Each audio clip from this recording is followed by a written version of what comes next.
Go ahead, Jesse. I'm going to give you guys like the whole period today to work on your paper 4.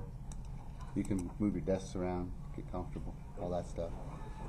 Alexis, you guys can work together. Yeah, I know it's just you had made bad decisions, right? Yeah, I know you guys are going to get it right. Okay, listen. Not yet. We're going to do this first, though. Hector's like, oh yeah, paper 4. I'm excited. All right, well, calm down, Hector. Not yet, buddy. America, focus. Remember the problem yesterday that we did on the right, where it had speed versus time, and the distance was the area underneath the graph.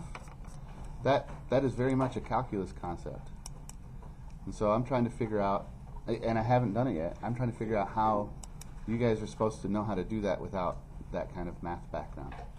And I did research on the internet, and I even asked some other math teachers. Can't figure it out. So, yeah, I always try to do the math with like skills you guys have.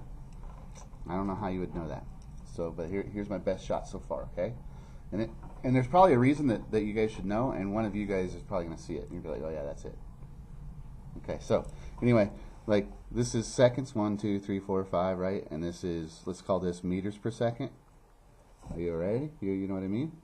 So look, if you traveled for 1 second at this speed, wait, who is it and where are they going? We need some context. Oh my god! Wait, who in jail?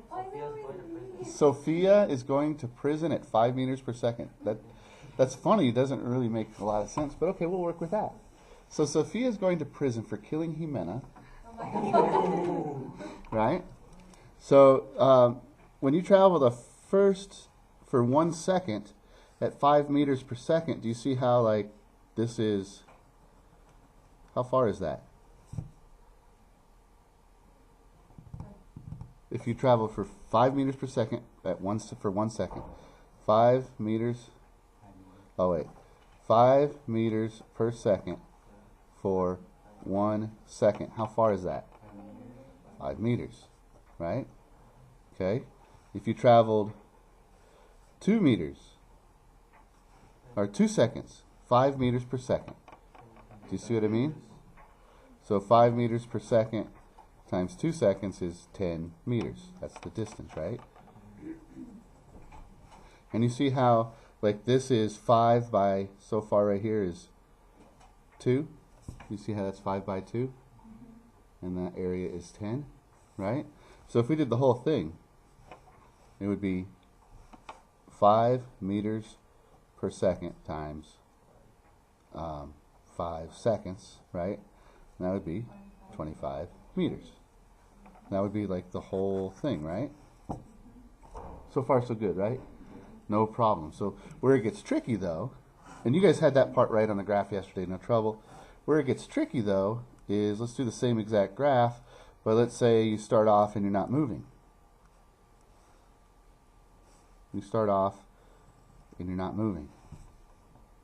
So this is still speed. We'll do meters per second because that's easy. And this is still time in seconds. All right? So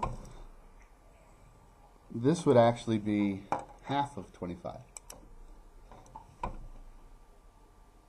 Why? Do you see why yet? Look at it.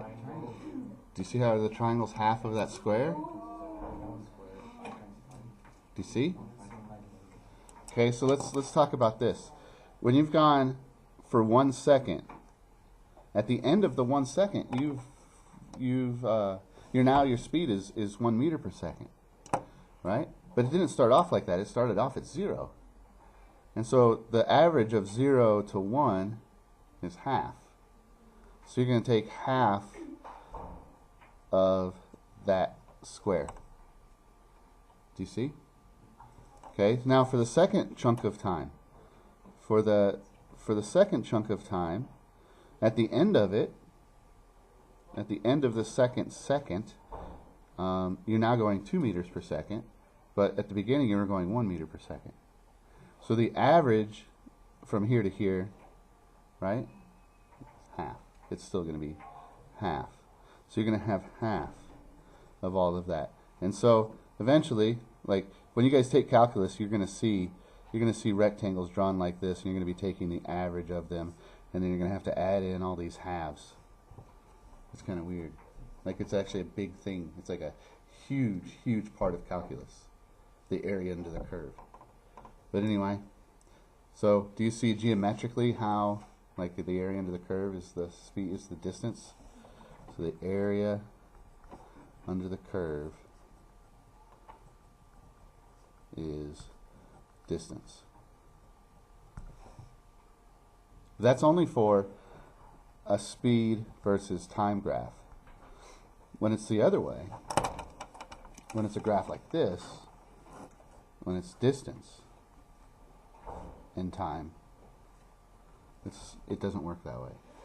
It's a lot simpler. Those you're not having trouble with. But now what's going to happen, Matthew, is you're going to switch. You're going to like do this for these graphs. That's like the thing you got to be careful of. So we'll practice those in the future, but I don't want to take any more time right now. I'll put some stuff together. Does that make sense why it's the area under the curve? Wait, what, a who?